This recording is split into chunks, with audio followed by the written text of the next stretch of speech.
Yes. All right, now we're cooking. Okay. Okay, thank you. Good evening, everyone, and welcome to the meeting of Resilient Roots Support Group for Parents Living with Brain Injury. I'm Kaz O'Shea Marie, the creator and moderator of the group, and tonight we are in for a very special treat with our guest speaker. We have Stacia Bissell, and I'm going to share her bio right now. I am really grateful to have Stacia here with us this evening. We work together on the Brain Injury Association of America's Advisory Council. So let's jump right into her bio and find out a little bit more. Stacia Bissell, Master of Education, is a brain injury coach, educator, public speaker, and survivor specializing in helping others find personal and professional growth post-injury. Stacia spent much of her career as a secondary math teacher until taking on roles in administration and academic coaching. But a bicycle accident in 2011 left her with a traumatic brain injury, and her career as a public school educator came to an end. She has written about her post-TBI journey in Brain Injury Hope magazine and has co-authored the best-selling book Deserts to Mountaintops: Choosing Our Healing Through Radical Self-Acceptance. That's so cool.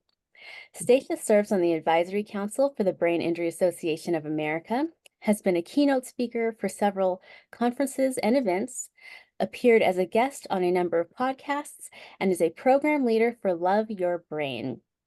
She is a native of Berkshire County in Western Massachusetts and has 3 children and 3 grandchildren, which I found hard to believe. When I looked at her, I was like, a grandmother? Yeah, you're lying. Well, thank you. Absolutely. Not that Good grandmothers genes. don't look good, but yes, you look exceptionally good. You can Good learn, genes. awesome. You can learn more about Stacia at tbimentor.com. And as I mentioned, I'm really grateful for Stacia to be here this evening. I know she's really going to share some excellent nuggets with us. And Mm. so let's go ahead and we'll go right into our questions. And I'll be monitoring the chat. We'll have the Q&A session again at the end, but I'll try to be monitoring that chat in case anything comes up that we need to attend to. Sounds So good. awesome. Thank you again, Stacia, for being here. Sure. Mhm. And our first question is, can you just share a little bit, like a brief overview of your brain injury and how it occurred? And then also please share about how old your kids were when that happened. Yeah, sure. All right. So again, I'm just so happy. Thank you, Shay. That was very nice. And I feel like the pedestal's way up there and it's going to be a hard fall. I hope thank you for building me up. But oh my goodness, the fall. Um, I am Stacia and I'm talking to you from Western Mass and I'm almost on the New York border. And I had a bicycle accident 13 years ago this month. I was wearing my helmet. I have like 20 hours of my life that is just disappeared. I don't remember my day at work. I don't remember the bike ride. I don't remember the hours in the ER, anything like that. Mm. My first memory was actually waking up in my own bed. I had a cast on my arm and I was like, Wow. why is there a cast on my arm? And a whopping headache. Mhm. I was out of work for almost a year. Mhm. And at the time, my husband and our children were, well, we have a girl and then 2 boys, and they were 24, 21, and 19. Okay. And so the 24-year-old was out of college. She was living in town, but in her own apartment. The 21-year-old and the 19-year-old boys were both in college.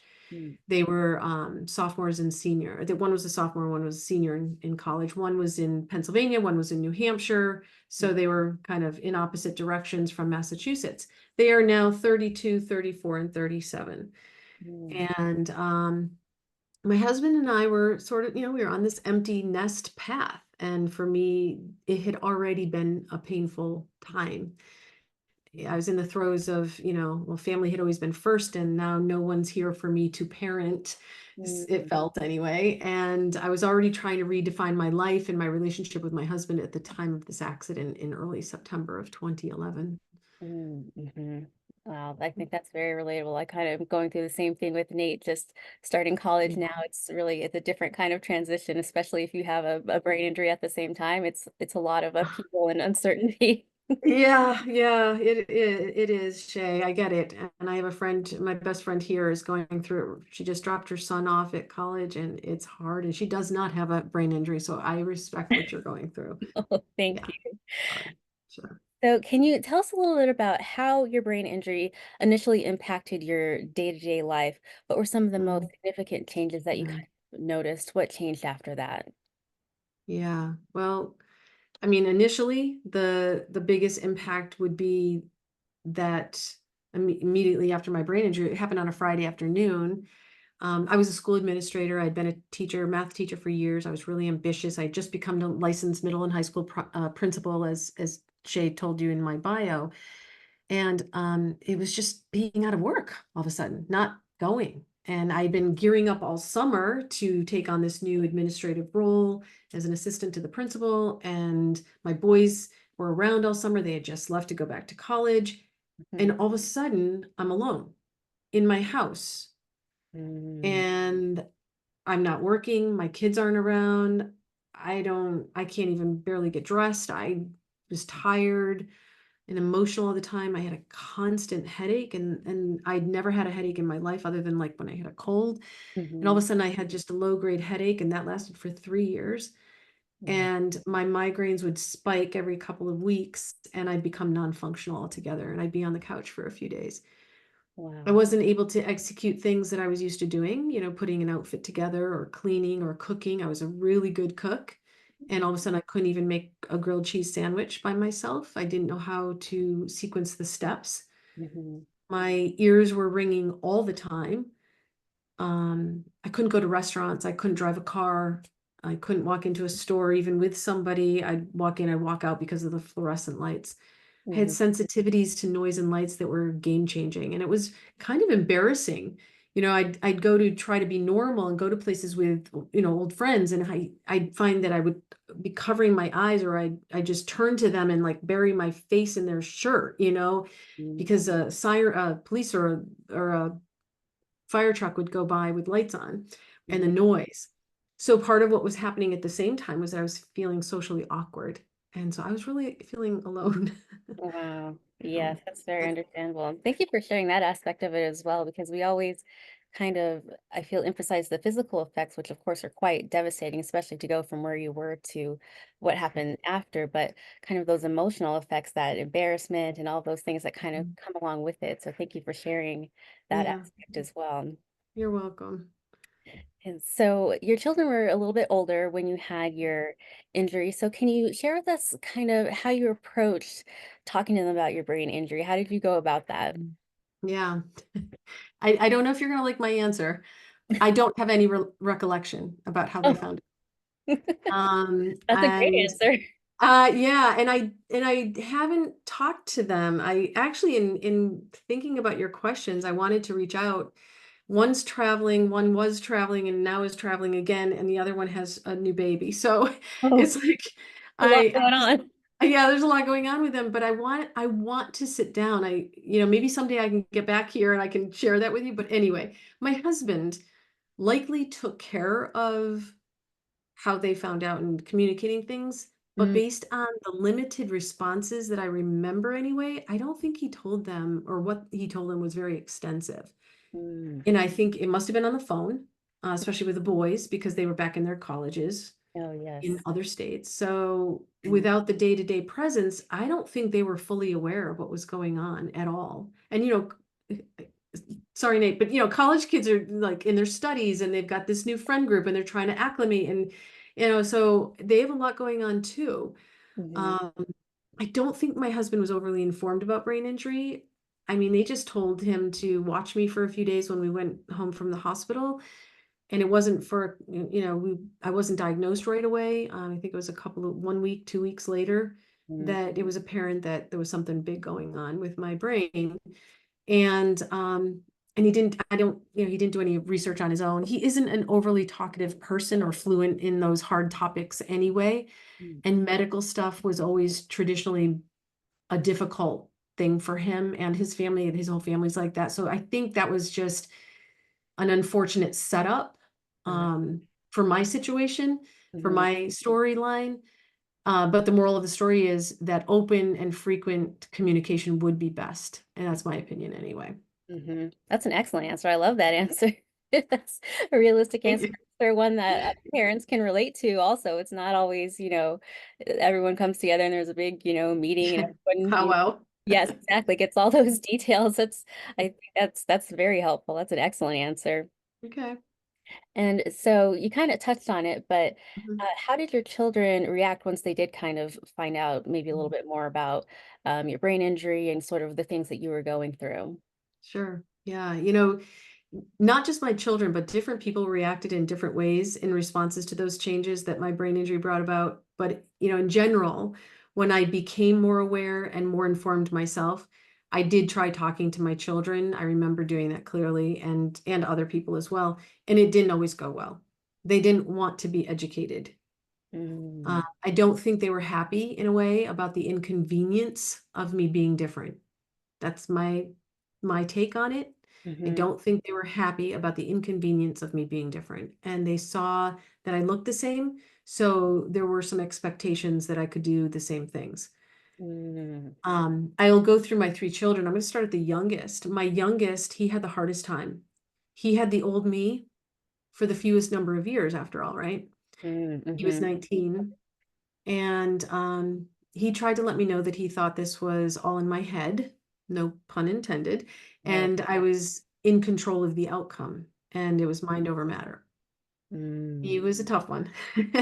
mm. And, he's also my Army Ranger too, and so he's Yeah. tough, Mhm. So, but Aspirin and keep going. funny yeah.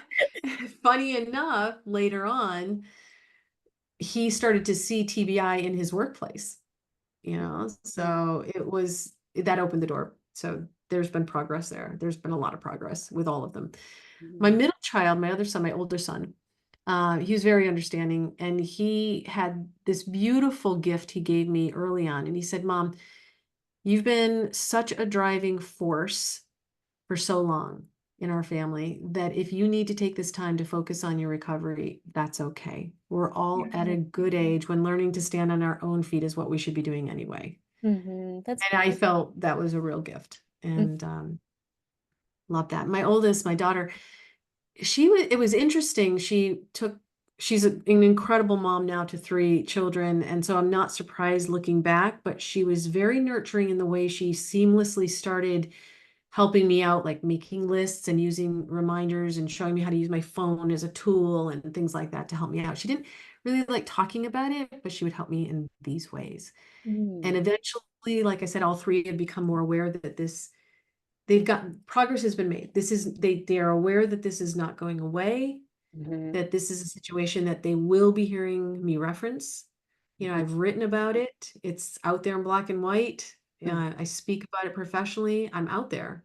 mhm, But they can still be a little bit squeamish, in all honesty. And mhm, similarly, I have a few friends who question whether or not I'm not able to get past my brain injury because of the work I do in the brain injury community. Their opinion is mhm, like that if I'm keeping my hands in the brain injury community helping, then I'm keeping my brain injury too alive. mhm, Message received. They think I should be over this by now. It's, but it's hard. This is the harsh reality. This is sort of a life sentence. This is going to be something I contend with forever. mhm. Yes, that's excellent. I really love I love how you touched on how there were three of them and there were three distinct kind of different reactions that happened. And so that's really excellent to kind of hear that variety. And also I really love that you touched on the fact that it's progress, that maybe they Mhm. weren't necessarily as receptive initially, but it's a lifelong thing for you, but also a lifelong thing for them. And, you know, Yeah, gaining more yeah, information and the fact that, as we've talked about numerous times, that the information is just not out there publicly about brain injury. And so it can be difficult for right. people to accept and understand, especially when it touches home and moms who can do everything suddenly can't. It's definitely different. So Absolutely. Right. Yeah. again, I know that your kids are a little bit older at the time, but did your approach to parenting change at all after your brain injury? Did you find that you were doing things differently with the way that you Mm, approached mhm, parenting at all at that time? mm. Yeah. Yes. The answer is yes. I did find some changes happening. I approached things differently. I was the hub of the family. I coordinated the day-to-day schedule, the food prep, the shopping. I led the holiday traditions, the big events, the gift buying, and I was the cruise director, right? And Mm, now all of a sudden there's this abrupt change. And I tried keeping up with it, because I could remember myself doing it and I would go to do it and then quickly notice I couldn't execute it. Things just would fall. I didn't know how to do things anymore. mhm. Um, as far as my parenting, I will say that I still lead with my heart, Oh, with my parenting, mostly with my heart. That is muscle memory. That's easy for me. And that's just who I am. Anyway, I've always been that way. mhm, I put a lot of work into these relationships with these three individuals now, though, on a more careful intellectual level too now. Because mm, I think I'm afraid of doing something to offend them mhm, or something might go wrong. So I go slowly. And I often go slowly until I have enough information telling me that I'm not being too bold or too loud or making some mistake of some sort. mm, Um, I let them know I'm there for them. I also let them know that I'm sometimes tired. I let them know I'm aging. I'm going to be 60 next year. I remind them that I can sometimes have foggy days and a headache. mhm, There's also this other mix of, I ask more for their help. For a holiday, for example, I ask them to provide me detailed itineraries when they're going to be traveling. They're all over the country, by the way. One's in Nebraska, one's in Colorado, and one's in Vermont. So no one is here with me. oh, wow. And so I asked them to provide detailed itineraries about their travel plans, their whereabouts. If they're going off to see college friends or high school friends, I want to know about that. Mhm, It's a way for me to stay involved as a parent, but from here. mhm, And of course, I ask them to repeat, repeat, repeat. mm, And I plan for how I will sustain stamina when planning to spend time with them because I want it to be valuable mhm, because doesn't happen all the time because they live so far away. mhm, So I have to really have like a plan A and a plan B, sometimes a plan C. mhm, And I'm very judicious too about how much I take on. So for example, last year all three children and we all made our way to the Rockies for Christmas to be with the one son who lives in Colorado for Christmas. And they all wanted to go to a professional football game that was in Denver mm. on Christmas Eve. I was like, I'll stay with the dogs. Yeah. That was perfect for me. Uh-huh. That was just great. And I had the best time. That's fine. So Mhm, I've gotten to the point where I can sit in my own miss out anxiety and know that I'll be better off for it. mhm.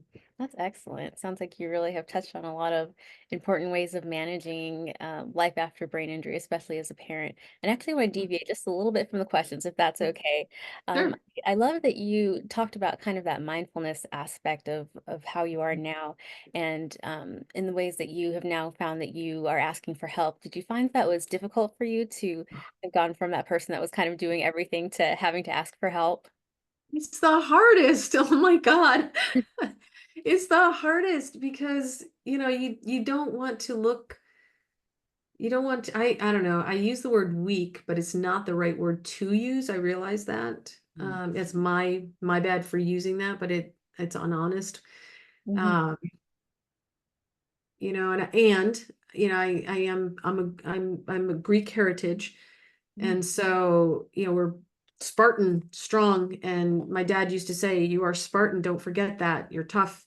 And he's not wrong. But in a way, I felt I was like um, against my heritage by showing any weakness. And that weakness would be through being ill or having a condition or having to ask for help.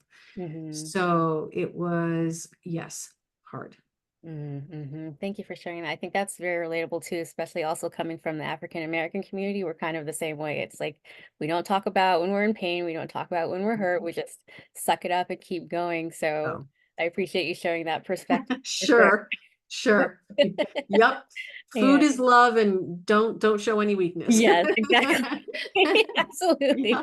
yeah. Oh, that's funny. Mom is over there like, yep.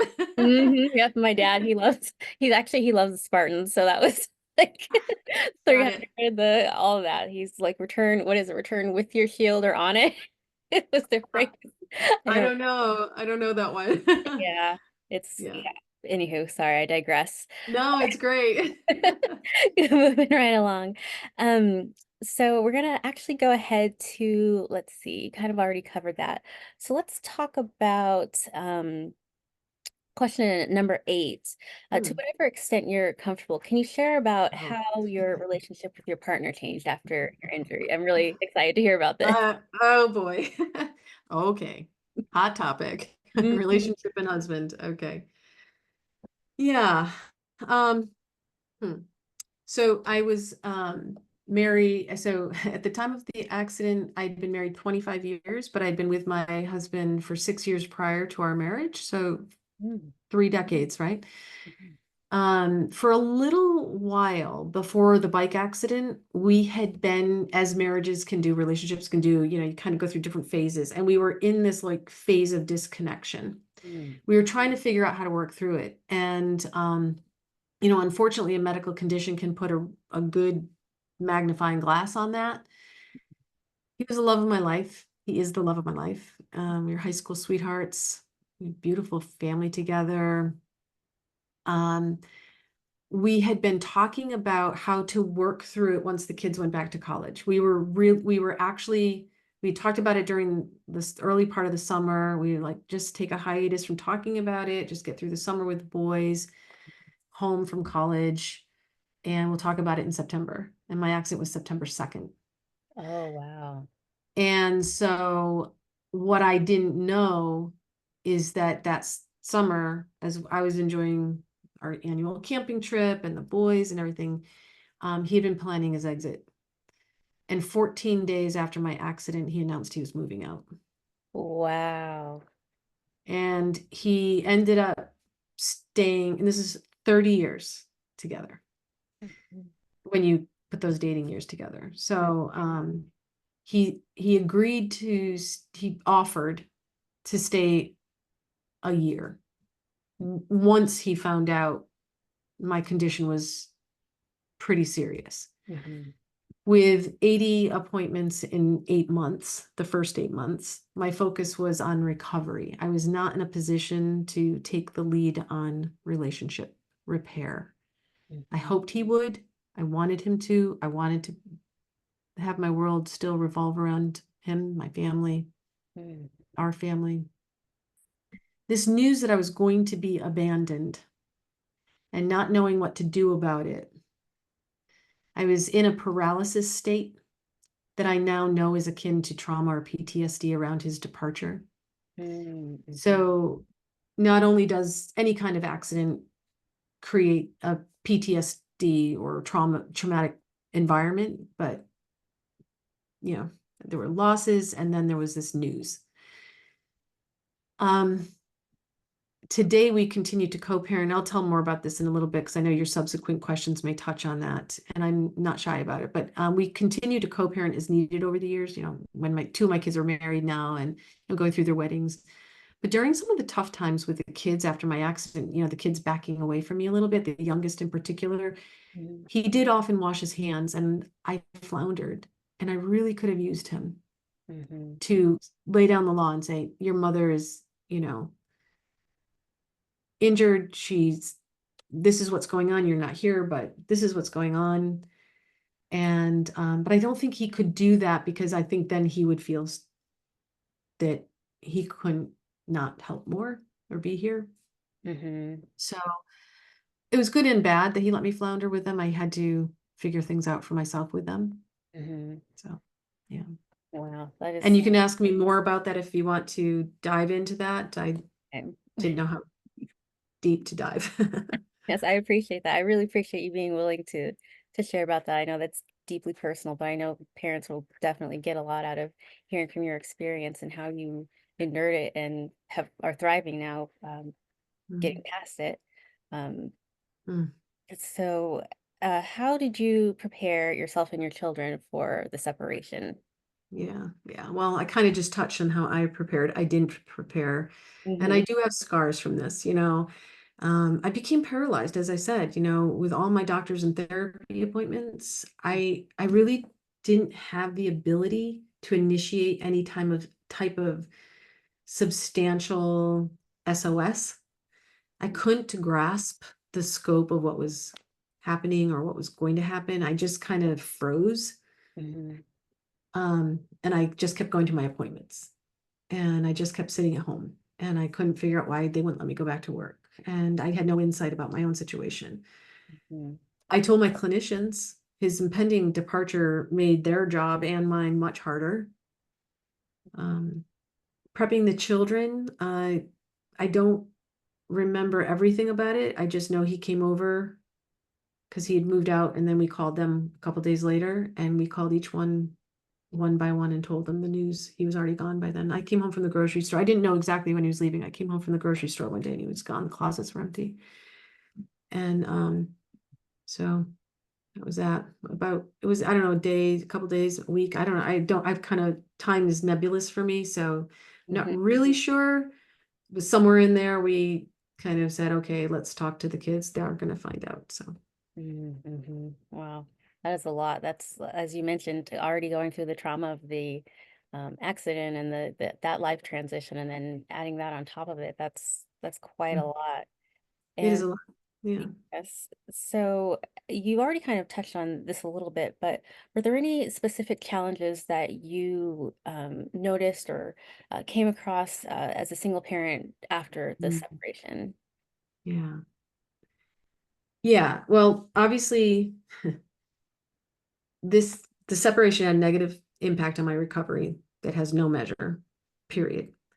But as far as the challenges I faced as a parent, some of it, like you said, I touched on. I didn't have that partner to maybe help out when things were floundering and the kids were not treating me as, you know, maybe or not addressing it with me because, you know, they were just into their own lives too. I'll give them that grace. I do liken the years after TBI to the formative years growing up. You know, when you're growing up, you're learning everything, and everything you learn stays with you. It's Mhm, sort of like that. This acute recovery time after my TBI was so emotionally wrought that I operated from that place, just like a young child who goes through something difficult. You mhm, know, that foundation can stay with that child as they head into adulthood if it's not addressed. mhm, And so I was in paralysis mode, so I wasn't addressing it. And this was the foundation of my recovery. So it put a layer in there in my parenting for sure. I was desperately working at surviving. Brain injuries are slow at repairing, and I regret I wasn't quick enough to do the right thing both with my husband and my kids. mm, Yeah. mhm. That's excellent. That's very understandable, and I'm sure very relatable for a lot of parents going through the same thing. And can you share with us, how did you address any, because as a brain injury survivor, we experience really big feelings anyways, but especially with this added stress of your situation.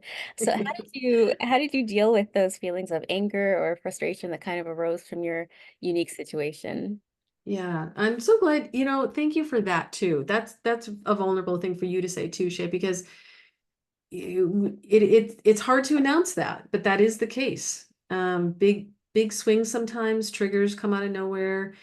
Mhm, But what I found that some things that help me are just going right to feeling what I'm grateful for mhm, and recognizing all that I have bounced back from at my own hand, what I've built on my own, and trying to have that positive self-talk around that, writing, meditating, having a solid and wide social circle, mhm, purpose with projects. I help my aging parents. They're 91 and 97. So, you know, working with the brain injury community, taking the focus off of me, that helps. Um, Loss of my marriage and career were pretty hard. Also, at the same time, of course, as I touched on, I was dealing with a loss of myself. You know, my cognition and my physical abilities changed. I'd lost some friends. I was empty nesting. Mhm. I've learned that grieving actually never ends. It just shows up when it wants to, Mm. kind of has a mind of its own. So, the point is that my feelings of anger and frustration still arise every once in a while. And when they do, I just like, all right, I guess I haven't worked through everything yet. Mhm. And I go back to the things that I know that work. And I, put things on my calendar and I start to be grateful, not start to be grateful, but I just really start to be mindful about what I'm grateful about. Mhm. Move my body. I get in the woods. The woods help me. So, yeah. Oh, that's excellent. Those are all really excellent tools that parents watching this will be able to add to their kind of personal toolkit when they have those big feelings, those big emotions. Yeah. Thank you Yes. for They're that. there. Yes, right? Whether we want them to be or not. Yeah. Yep. I'd like to jump to question 16. How do you maintain, you kind of touched on this talking about the gratitude and things like that, Mm. but how do you maintain that sense of hope and Mm. resilience despite all of the ongoing challenges with your brain injury? Oh, I love this question. So, and wouldn't Carol too, right, Shay? Because Yes. she has that whole resilience talk. Hmm. Hope and resilience is a funny thing. We humans find it, we have it just by living and breathing each day. Even when our thoughts say, I can't go on, we still have hope and resilience in us. So, some practical tools, putting things on my calendar is my go-to. It helps me feel more alive and purposeful. All of a sudden, I'm like, doesn't matter. I go through my text threads and I'm like, who haven't I seen in a while? Like, hey, you want to get together? Hey, you want to get together? Hey, you want to go for a walk? And all of a sudden, I have purpose. I have dates in mind. That's a reason to get up, get dressed, figure out what I'm going to wear. It just puts things, it jump starts. So that's my go-to. Mm. I also try to look forward to something every day. I find something to look forward to every day, and it could be something as small as wearing a new shirt, finishing an email that I didn't have the stamina for yesterday, knowing that that person who's going to get it is going to be surprised when they get it. Mm. Weeding my garden so I can stand looking at it again, knowing that that's going to be accomplished, or walking with a neighbor, just something Mhm. to look forward to. And on the days I don't have an abundance of hope or resilience, I don't put added pressure on myself for not having it. I just try to practice self-care until I can find positivity and energy again. Mhm. So I'll do things like linger over a puzzle, or I'll order a pizza, which I don't usually do, or I'll watch a movie or two, or I'll reach out to a friend to talk, or, Mhm. it's just those connections with myself and others. Mm-hmm. I love that. And being transparent, that's really inspiring to me because with kind of everything that's been going on, in my life with the various Mm. extra activities, I guess you would say, it's Mm. been probably months since I've seen my friends. And so part of me kind of Ah. feels like, too much time has passed, they don't want to hear about the things I'm going through, blah, blah, blah. But Mm. to hear you say that, that's very inspiring that I think I'm gonna go ahead and go for it. Put that Mhm. on my calendar. There you go. I like it. So thank you for that. Sure. And you also kind of touched on this a little bit, but are there Mhm. any special ways or extra things that you try to do to stay connected to your children now that they're older and kind of spread all over the place with their various different lives? Yes, I stay connected with my kids via two avenues. One is travel, and the other one is technology, travel and technology. Mhm. So, as often as my time and my budget and my responsibilities with my parents and my stamina can handle it, I travel. I'm constantly thinking about, when can I get to Vermont?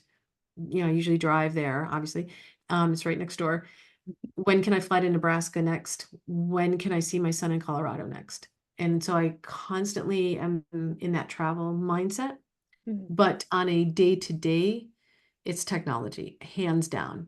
It's texting, it's Snapchat, it's video calls with the grandchildren.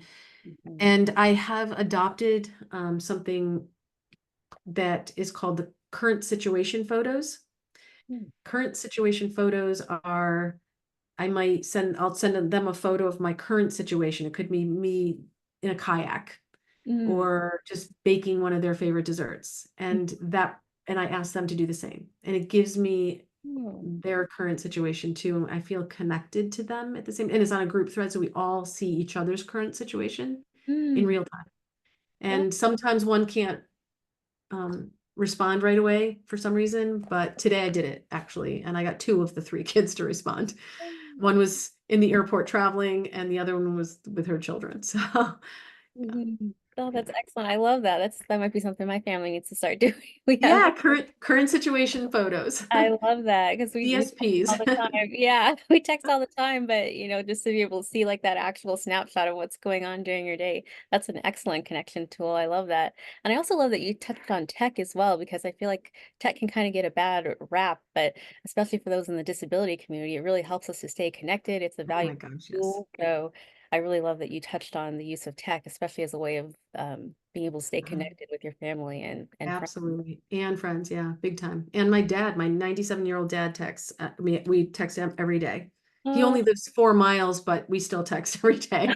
I love Well, sometimes Yeah. my son's right in the room next door and I still text him, so There you go. Yeah, I've done that. that's funny. So can you share with us any positive outcomes that have come from your experiences?